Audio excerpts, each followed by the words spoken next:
The state of our health, something we strive to improve and maintain, but sometimes inadvertently destroy.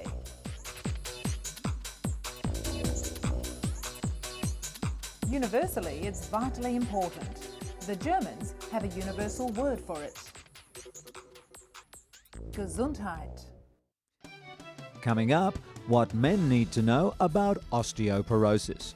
While most males comprehend that the degenerative disease is more prevalent in women, they're often shocked to discover that it can prove far more fatal for them.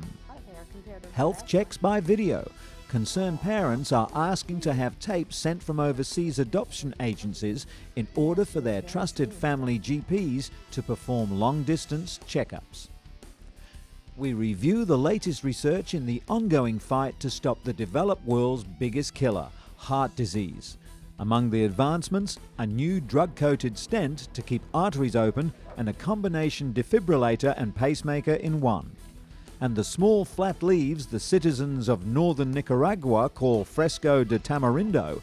Picked for their medicinal value, the leaves are a popular remedy for a variety of disorders, from inflammation to fevers and digestive problems.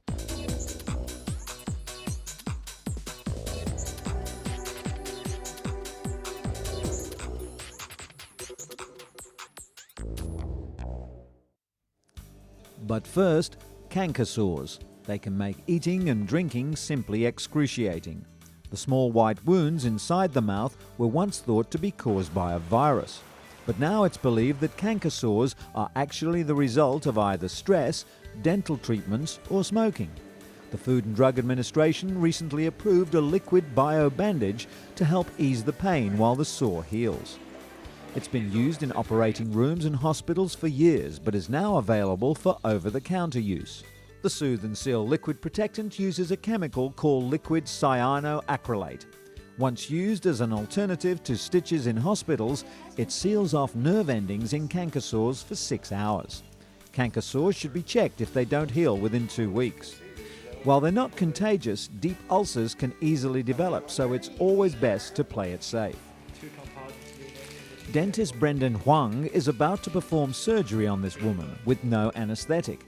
This special tool will make it completely painless. Air abrasion is used to treat cavities instead of the more traditional drills. By controlling the speed and intensity of the air, only the decayed tooth is removed, not touching healthy areas of nerve endings and therefore no pain. In contrast, if a drill is used, an anesthetic is required. Patients terrified of the needle and drill needn't worry about visiting the dentist any longer. Air abrasion is also much quicker than drilling. It takes 5 minutes to fill one cavity, compared with 40 minutes using a drill, and that always brings a smile. But air abrasion can't get to the root of all dental problems. If cavities are too deep or a metal filling needs replacing, then it's back to the trusty old needle and drill.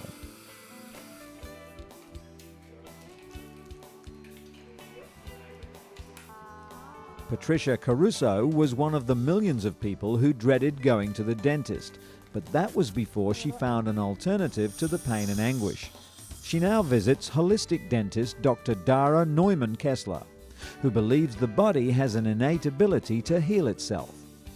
Dr. Kessler talks to her patients about how diet, lifestyle and emotions may be affecting their mouths. The emphasis is on natural remedies. For example, metal in the mouth may be the cause of some skin rashes or vision problems. Often, holistic dentists will replace mercury or gold fillings with biocompatible materials. Caruso had her fillings replaced and has changed her dental hygiene routine, all the way down to natural toothpaste. She now understands that the food she puts in her mouth not only affects her dental health, but her general health as well. In many a case, patients have had to treat underlying problems in order to address some painful dental symptoms. And dentist Yu Xian has set a record, building an 8-foot tower of human decaying teeth. The tower earned him a certificate from the Chinese government honoring great achievements and secured him a place in the Shanghai Guinness Book of Records. While he likes having his achievement recorded for history, he'd rather people keep their teeth longer. His dental work of art took 6 months and 28,000 teeth. He's been working on teeth for 30 years, but now he's seeing patients who've gone decades without any dental care at all. Critics say Dr. Yu may have been a little too eager to finish the tower, pulling teeth that could have been saved. However, he disputes their claim, saying the smaller the tower, the happier a dentist he'd be.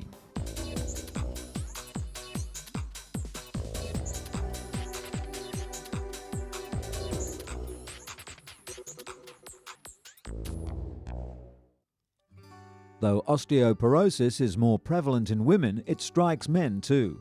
Just ask 89-year-old Bernard Henkin. His 82-year-old wife never got the disease, so he was shocked when he learned he had lost 5 inches in height. Research has shown men lose bone steadily over their lifetime, whereas women tend to experience a more dramatic drop with the onset of menopause.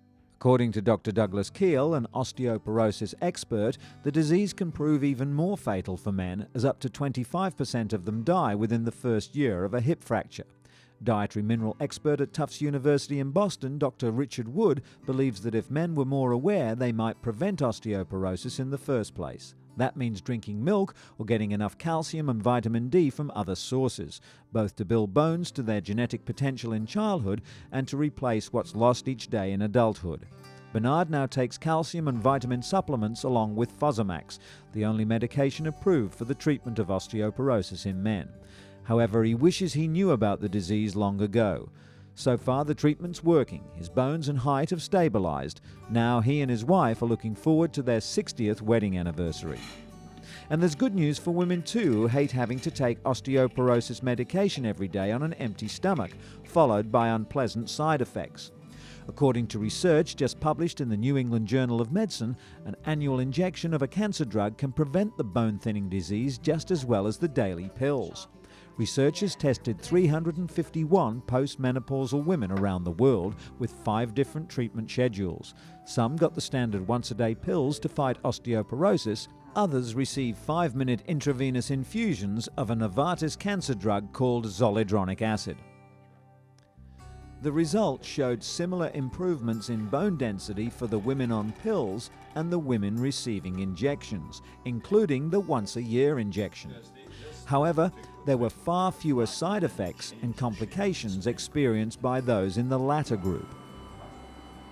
The point of treating women for osteoporosis is to protect them from humped backs and easily broken bones. The researchers won't know for another 5 years if the new treatment actually prevents fractures, but a much larger study is being planned to find out.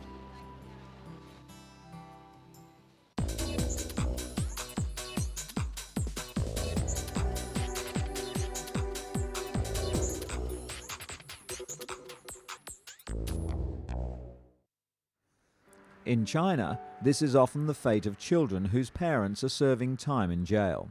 Shunned by society and left to fend for themselves, many end up on the streets begging to survive. The social stigma of crime means relatives are often unwilling to care for these children, or are abusive if they do. But one female prison officer decided to help. Defying strong opposition, Zhang Shuxin set up special villages around the country for the abandoned children of prisoners. The villages survive on donations and aim to provide a safe, caring home, while psychological support is available for children who've been traumatized by their experiences. Aged 6 to 14, the children get regular meals and an education. They also have time to do things like picking fruit in nearby fields. Their lives have changed dramatically since coming to the village. There are 3 villages so far, and plans to open others throughout China to give more kids like these a safe haven and a place to call home. Terry and Laura look alike. They could be biological mother and daughter, but the 11.5-month-old is adopted. Marta was her name at the orphanage in Kazakhstan, where this video of her at 2 months old was taken. Marta had many serious health concerns, ranging from rickets to hypertension, so Terry and her husband Michael sought the help of Dr. Kate Cronin of the DuPont Hospital in Delaware. Doctors use the videotape to check for any physiological and behavioral problems, but most countries don't provide videos, so decisions must be based on medical records and still photographs. And better yet, a discussion with the medical staff at the orphanage. Dr. Cronin's phone call revealed that many of Laura's health problems were misdiagnosed, but she still requested an updated video and advised Terry and Michael to take their time. The baby's eye contact was strong and she was holding her head up, but at 5 months old, she still wasn't babbling. Nevertheless, Terry and Michael travelled to Kazakhstan for their daughter. With her new parents' love and care, Laura was rolling over within 3 days and sitting up on her own within a month and a half. Since last seeing Laura via video, Dr. Cronin has witnessed a remarkable turnaround. She's crawling, standing, babbling, and doing all the other things a typical 11-month-old would do. Today, little Nora's a healthy handful, bringing her parents great joy.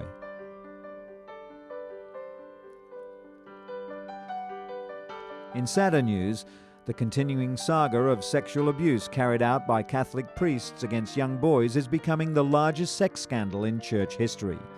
The frenzy began when Boston priest Father John Geoghegan was sentenced to 10 years on sexual abuse charges for molesting more than 130 children over 30 years.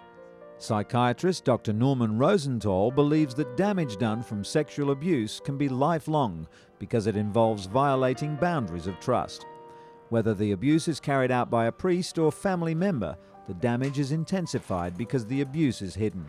For that reason, Rosenthal believes that it can be healthy for sexually abused people to come forward, even as adults, to confront their abusers, just as Mark Serrano did, charging he was molested by a priest beginning at age 9. To Serrano, the priest and church were one. Rosenthal outlines the physiological changes in the brain that occur after abuse in his book, The Emotional Revolution. But he's quick to point out that with the right help, it's never too late to overcome even the most painful past. In related news, the UN estimates that last year alone, almost 13 million people were on the move, among them 700,000 children being trafficked for sex. The Philippines' port of Manila sees up to 500,000 poverty-stricken women and children every year. This young woman was one of the thousands of teenagers who were drugged and sold for sex. But it's not just in Asia. In Nicaragua, this young girl is being prepared for a night's work.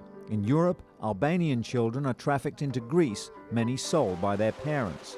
And in Sierra Leone, thousands of children have been abducted and raped by militia.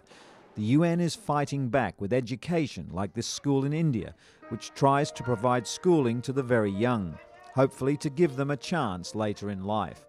But it's a lucrative trade, and the UN is sometimes forced to even fight the battle with governments, all too keen to turn a blind eye to this profitable form of abuse.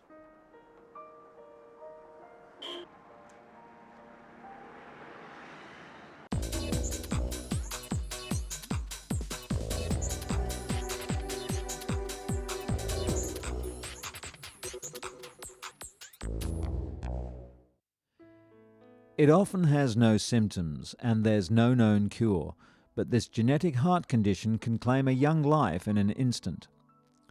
15-year-old Colin Dolder has had hypertrophic cardiomyopathy, or HCM, for 3 years. It's a disease that causes the heart's main chamber to enlarge, making it vulnerable to life-threatening rhythm abnormalities. Dr. Barry Marin of the Minneapolis Heart Institute is trying to raise awareness of the disease that affects 1 in 500 people. He also discovered that hypertrophic cardiomyopathy is the leading cause of sudden death among young people and even among trained athletes. Only an echocardiogram can give complete pictures of the heart, showing problems that would normally be missed. While some HCM patients live normal lifespans without symptoms, the disorder can cause death or disability, especially among those who put extra strain on their hearts. Colin's mum, Connie, was shocked that not only was her son sick, but he had a relatively common disease that few people had ever heard of. In some cases, a heart transplant is the only option for HCM patients. Others can be treated with medication or implantable devices. When a heart stops, a race against time begins. Paramedics struggle to keep the victim alive long enough to get to a hospital. But with a survival rate of 5% or less, the odds are stacked massively against them. A recently published study shows that a drug called amiodarone can double the patient's chances of getting to the hospital alive. When a person goes into cardiac arrest, the first response is cardiopulmonary resuscitation, then defibrillation. But if by the third electric shock the heart hasn't returned to a regular beat, the standard procedure is to inject the drug lidocaine. While amiodarone has more chance of getting a patient to hospital alive than lidocaine, it's harder to administer, with the paramedics having to prepare an IV on site. And even if a patient does make it to the emergency room, amiodarone doesn't raise their chances of getting out alive. Another study in the New England Journal of Medicine has shown that ice packs used to chill the bodies of cardiac arrest victims will dramatically reduce neurological damage from stroke. Scientists are advising that ambulances should carry ice packs to be placed on a patient's body immediately. Applied in time, the cooling can improve their chances of surviving with little or no neurological damage. The findings from Australian and European researchers in 2 separate studies offer an inexpensive new tool to help the millions of people who suffer cardiac arrest worldwide. While CPR or a defibrillator can restart the heart, a series of brain-damaging chemical reactions may have already started if too much time had elapsed.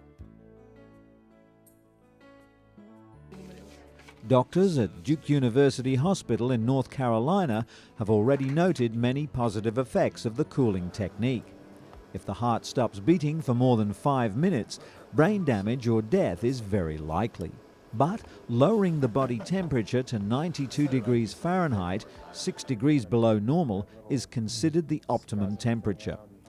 Of the 1.1 million American heart attack victims each year, only about 20% get to the hospital in time to benefit from the latest clot-busting medication. Non-invasive prevention implantable. These were the buzzwords at a recent meeting of the top minds in cardiac care. Among the advancements in the research into the world's biggest killer, heart disease, is a new drug-coated stent that's proven 100% effective. Surgeons can now combine balloon angioplasty with stainless steel stents to prop arteries open. But the body builds scar tissue around the stents, causing it to reclog, a process called restenosis. The new stents stop this from occurring.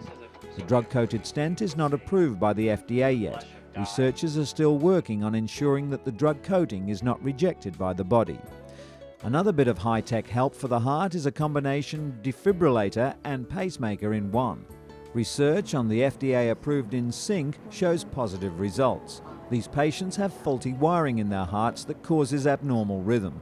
The condition is usually fatal within 5 years of diagnosis. The InSync not only regulates the heart's rhythm, it also shocks the heart if it beats irregularly. Studies showed that those with it survived longer and had a better quality of life.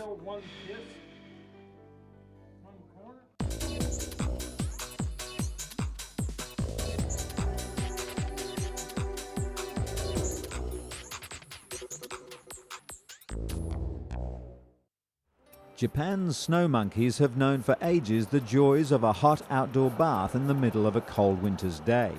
But now people from across the globe are discovering the same pleasure in Iceland.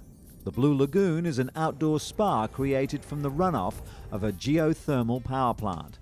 Never mind that the temperature outside is below freezing, the warm waters in the lagoon average a comfortable 100 degrees Fahrenheit. But these waters offer more than a pleasant excursion on a cold day. The lagoon's mineral content is known to cure common skin ailments like eczema and psoriasis. According to scientists, the unique ecosystem of blue-green algae and silica mud coupled with the location's unpolluted surroundings form the treatment's foundation. The medicinal attributes of the water were discovered by chance.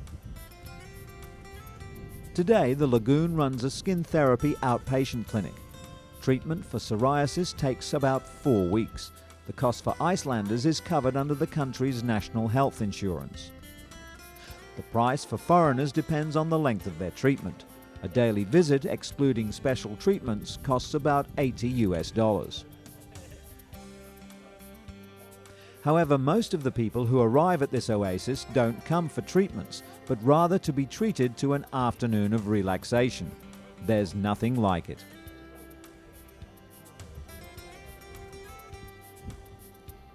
That relaxed feeling is shared by many. Last year, 315,000 people visited the lagoon, more than the entire population of Iceland. In the South Pacific, where it's grown, kava is considered the drink of the gods.